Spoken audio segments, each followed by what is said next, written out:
how are you? Today we have discussed life processes part 3 human digestive system class 10th.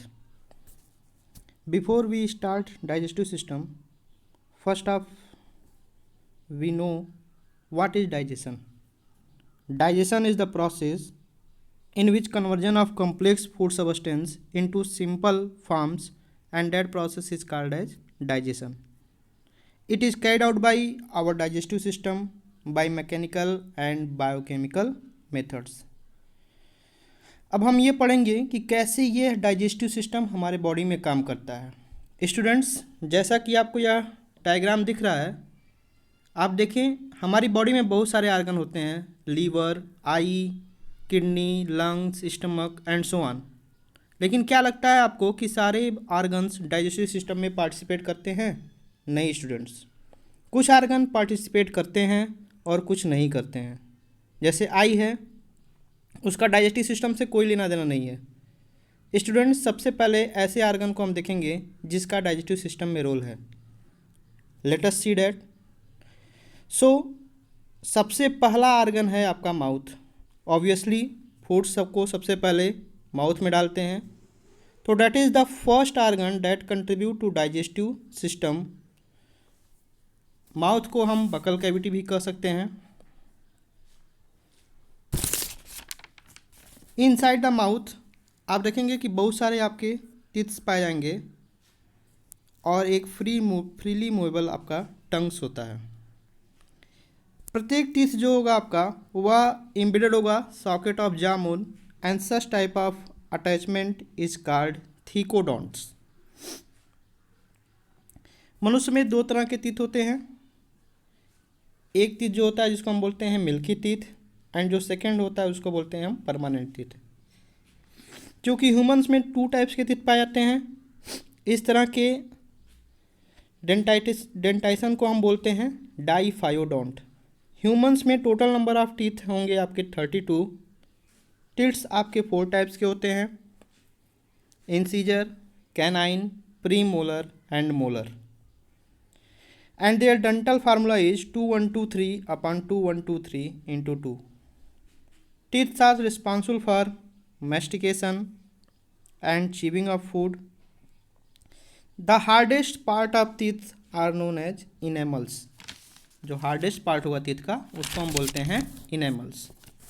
फिर आप देखते हैं कि माउथ से एक पाइप लाइक स्ट्रक्चर जा रहा होता है, उसको हम बोलते हैं ऊसोफेगस। ऊसोफेगस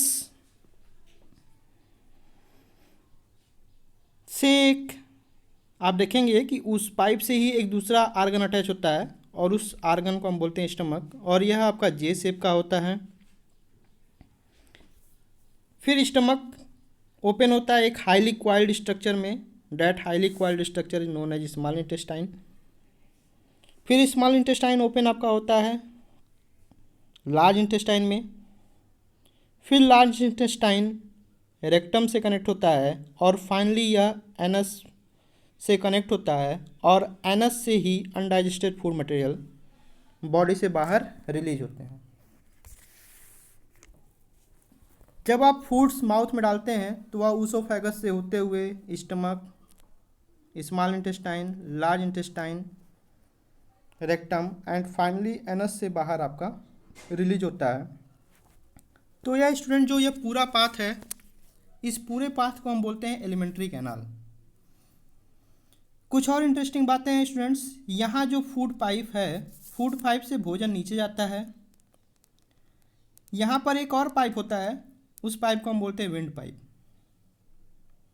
देखो क्या होता है, माउथ से केवल फूड ही नहीं लेते हैं, माउथ से कुछ एयर भी अंदर जाती है।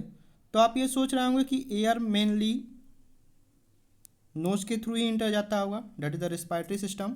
उसकी चर्चा हम बाद में करेंगे, लेकिन थोड़ा सा मैं आपको बताना चाहता हूँ कि फूड को जाने के लिए बॉडी के अंदर फूड पाइप होता है और एयर को जाने के लिए आपका विंड पाइप होता है।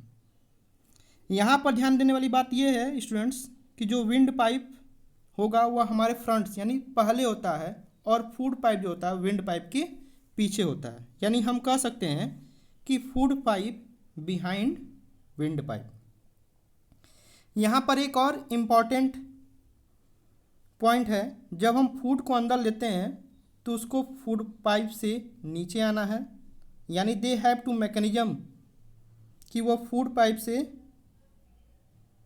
कि वह विंड पाइप से ना जाए, यानी फूड को फूड पाइप से जाना है और विंड को विंड पाइप से जाना है।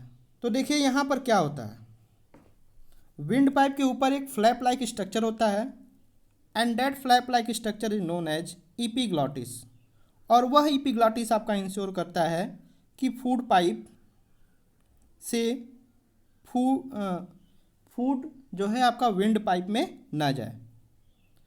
लेट अस हम डिस्कस करते हैं स्मॉल इंटेस्टाइन की।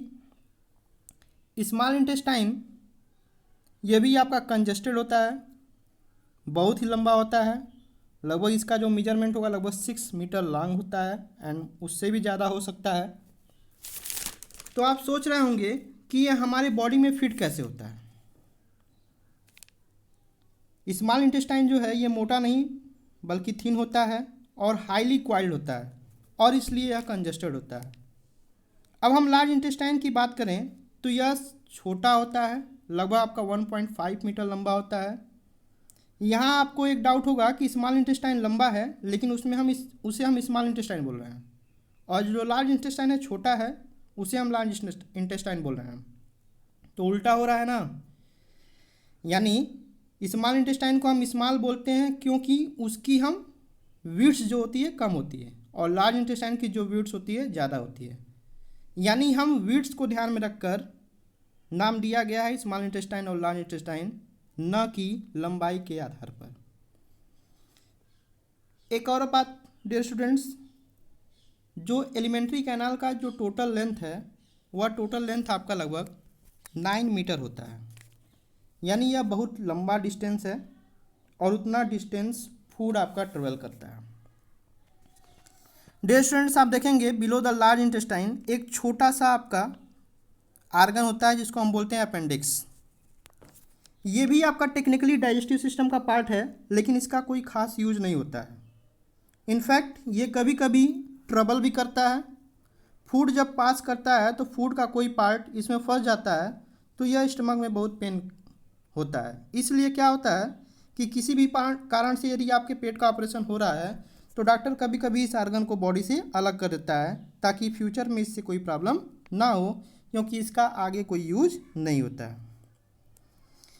ये बात हो गई कुछ इम्पॉर्टेंट्स आर्गन की। अब यहाँ पर एक और इम्पॉर्टेंट टॉपिक आपका आएगा कि कैसे फूड जो है आपका फूड पाइप के थ्रू इंटर करता है। तो इंटर करने के लिए यहाँ पर एक तरह का मूवमेंट्स होता है, that's movements are known as peristaltic movements. आप देखोगे कि जो फूड आपने खाया वह फूड पाइप से होकर नीचे आता है। तो यह कैसे नीचे आता है, ये फूड पाइप टाइट होती है, लूज नहीं होता है। इस पाइप में की जो मसल्स होंगी उस मसल्स में आपके रेगुलर कॉन्ट्रैक्शन और एक्सपेंशन होता है। मसल्स के कॉन्ट्रैक्शन और एक्सपेंशन से ही फूड नीचे आता है, और इस तरह के जो मूवमेंट्स होते हैं such type of movements are known as peristaltic movements. One of the important things here, the major role play in the digestive system sphincters. Anus पर देखो यहाँ पर वेस्ट मटेरियल निकलता है लेकिन हर टाइम वेस्ट मटेरियल नहीं निकलता है। जब वेस्ट मटेरियल निकलना होता है तभी निकलता है।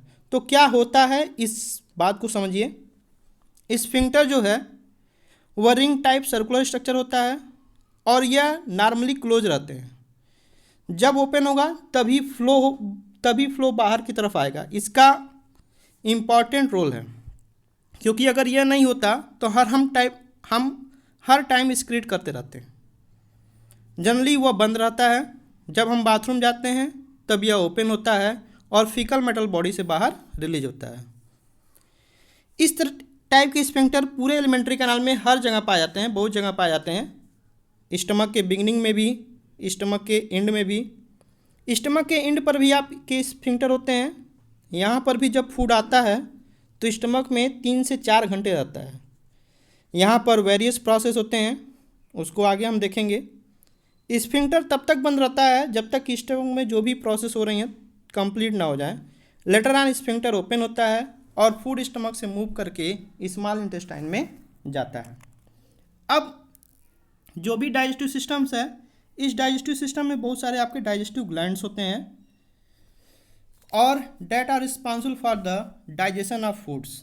सबसे पहले आपका ग्लैंड जो होता है वह ग्लैंड्स आपका होता है salivary glands. Salivary glands it is not a single glands but it is a group of glands और वह बेसिकली आपका माउथ में प्रेजेंट होता है। सलेवरी ग्लैंड सिक्रीट सलाइवा और इस सलाइवा में आपके सलेवरी एमाइलेज एंजाइम्स होते हैं and that salivary amylase is responsible for conversion of carbohydrates into maltose. दूसरा आपका जो डाइजेस्टिव ग्लैंड है लीवर, यह भी आपकी बॉडी का सबसे लार्जेस्ट ग्लैंड होता है, स्टमक के बगल में होता है। स्टमक का जो वेट होगा लगभग 1.2 to 1.5 kg एडल्ट ह्यूमंस में होता है। लीवर आपका एक ग्रीनिश फ्लूइड सिक्रीट करता है, that juice are known as bile juice. यह बाइल जूस गाल ब्लैडर में स्टोर होता है और यह फिर बाइल डक्ट के थ्रू स्मॉल इंटेस्टाइन के डिओडिनम पार्ट में चला जाता है। Now third glands pancreas. Pancreas अगर हम फ्रंट व्यू से देखें तो पैंक्रियाज हमें क्लियर नहीं दिखाई देगा बिकॉज यह स्टमक के आपका पीछे होता है। पैंक्रियाज को हम कॉमनली मिक्स ग्लैंड बोलते हैं बिकॉज ये एक्सोक्राइन एंड इंडोक्राइन दोनों तरह के फंक्शन करता है। पैंक्रियाज में आपके पैंक्रियाटिक जूस सिक्रेट होते हैं और इसमें आपके 3 तरह के एंजाइम सिक्रेट होते हैं, पैंक्रियाटिक एमाइलेज, ट्रिप्सिन, लाइपेज, ये सारे आपके एंजाइम सिक्रेट होते हैं। बेसिकली जो मेन आपके एंजाइम्स हैं इंसुलिन, ये आपके ग्लूकोज को ग्लाइकोजन में परिवर्तित करते हैं। लेटर ऑन हम लोगों ने आज सारे ऑर्गन्स के बारे में पढ़ लिया, तो आपके लिए एक छोटा सा एक्सरसाइज बनता है। आगे नेक्स्ट स्लाइड में आपको ये डायग्राम दिख रहा है। इस डायग्राम में जो भी कलर्ड पार्ट हैं उस कलर्ड पार्ट के सामने आपको उसका नेम आइडेंटिफाई करना है और उसको लिखना है। ये आपका होमवर्क है। Thank you.